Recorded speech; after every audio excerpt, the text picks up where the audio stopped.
Hello प्यारे बच्चों, आज हम आपको बताएंगे जो सूक्ष्म जीव होते हैं उनका औषधि वर्णन, यानी छोटे छोटे सूक्ष्म जीवों का औषध में क्या महत्व है।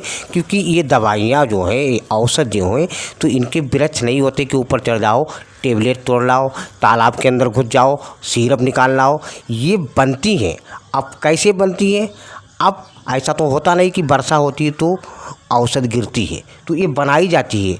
तो सूक्ष्म जो जीव होते हैं, छोटे छोटे जो जीव होते हैं, तो उनसे बनाई जाती है। किस प्रकार बनाई जाती है, क्या इनका महत्व है, हम इसके बारे में समझेंगे। तो सूक्ष्म जीवों का औषधि वर्णन, इसको बोलेंगे सूक्ष्म जीवों का औषधि वर्णन। उनकी औषध के बारे में सूक्ष्म जीवों का वर्णन कीजिए, उसके बारे में बताइए। तो औषधि उत्पादन में सूक्ष्म जीवों का तथा उनके उत्पादन का अत्यधिक महत्व है। जैसे एक प्रतिजैविक एंटीबायोटिक्स। प्रतिजैविक क्या होता है? जैसे बैक्टीरिया यानी जीवाणु कोई संक्रमण करे तो उसको संक्रमण को रोकने के लिए उसी को प्रतिजैविक या एंटीबायोटिक्स कहते हैं। तो सूक्ष्म जीवों की जो उपापचयी क्रियाओं के फलस्वरूप, उपापचयी क्रियाएं, जैसे कोई जीव होता है तो वो अपने जीवन के कार्य को करने के लिए बहुत सी क्रियाएं करता है और ऊर्जा का उत्पादन करता है, उसी को बोलते हैं उपापचयी। और इसके प्रकार भी होते हैं, तो वो हमारी आप दूसरी वीडियो में देख सकते हैं। तो उपापचयी क्रियाओं के फलस्वरूप प्रतिजैविक प्राप्त होते हैं, प्रतिजैविक प्राप्त करते हैं। ये रोग उत्पन्न करने वाले सूक्ष्म जीवों की वृद्धि का संदमन करते हैं। संदमन मतलब रोकना, उसकी वृद्धि को रोकते हैं तथा उनकी क्रियाओं को रोककर उनको नष्ट कर देते हैं। और नष्ट करने के बाद उनके जीवाणुओं के प्रतिजन से एक वैक्सीन तैयार की जाती है। इस तरीके से औषधियाँ बनती हैं। अब वो प्रतिजन से जो औषधि तैयार की जाती है उसका नाम है, जैसे पेनिसिलिन है, आइसोमाइसिन है, स्ट्रेप्टोमाइसिन है, क्लोरोमाइसिटिन है आदि, ये हमारी प्रतिजैविक में आती हैं। दूसरा है विटामिन। अब विटामिनों के बारे में हम लोग जानते हैं। तो विटामिन जो होती हैं उनकी औषध किस तरीके से तैयार होती है। तो विटामिन यानी जीवाणु तथा कवकों द्वारा, जीवाणु होते हैं और कवक होते हैं, उनके द्वारा जो है राइबोफ्लेविन और विटामिन B12 जिसको B12 आदि संश्लेषित ये किए जाते हैं जीवाणु तथा कवकों से। और एक होता है स्टेनिन।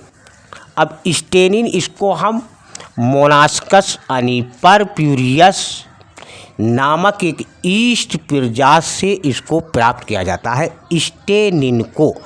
तो अब ईस्ट क्या होता है? जैसे कवक होता है। अब कवक बहुकोशिकी भी होते हैं, लेकिन जो ईस्ट होता है वो एक ही कोशिकी होता है। इस ईस्ट नामक जो प्रजात होती है, इससे जो है स्टेनिन को प्राप्त किया जाता है।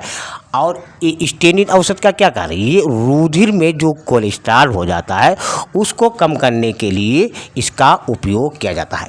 एक है हमारा साइक्लोस्पोरिन, साइक्लोस्पोरिन ए। इसे ट्राइकोडर्मा पॉलीस्पोरम कवक से प्राप्त किया जाता है। एक कवक होता है जिसका नाम है ट्राइकोडर्मा पॉलीस्पोरम। इस कवच से इस साइक्लोस्पोरिन को प्राप्त किया जाता है। इसका उपयोग अंग प्रत्यारोपण के समय किया जाता है। अंग प्रत्यारोपण का अर्थ यह हुआ, जैसे कोई व्यक्ति है, उसका ऊतक या सेल्स या कोई अंग बेकार हो गया तो किसी दूसरे का यानी ऊतक या कोशिका या अंग निकाल कर के उसमें जोड़ दिया जाता है, उसी को बोलते हैं अंग प्रत्यारोपण। तो साइक्लोस्पोरिन जो होता है उसका मतलब अंग प्रत्यारोपण के समय यानी प्रतिरक्षा तंत्र को निष्क्रिय करने के लिए होता है। पांचवा है हमारा स्ट्रेप्टोकाइनेज। अब स्ट्रेप्टोकाइनेज क्या होता है? इसे आनुवंशिक यांत्रिकी द्वारा स्ट्रेप्टोकोकस जीवाणु से प्राप्त किया जाता है। और इसे जो स्ट्रेप्टोकाइनेज इस औषधियों के नाम है, दवाइयों के नाम है। तो स्ट्रेप्टोकाइनेज यानी इसको आनुवांशिक यानी अभियांत्रिकी द्वारा स्ट्रेप्टोकोकस जीवाणु से इसको यानी बैक्टीरिया से प्राप्त किया जाता है और इसे रक्त का थक्का हटाने के लिए प्रयोग किया जाता है। तो ये हमारा बच्चों सूक्ष्म जीवों का औषधि वर्णन है। लाइक सब्सक्राइब कमेंट जरूर कीजिए।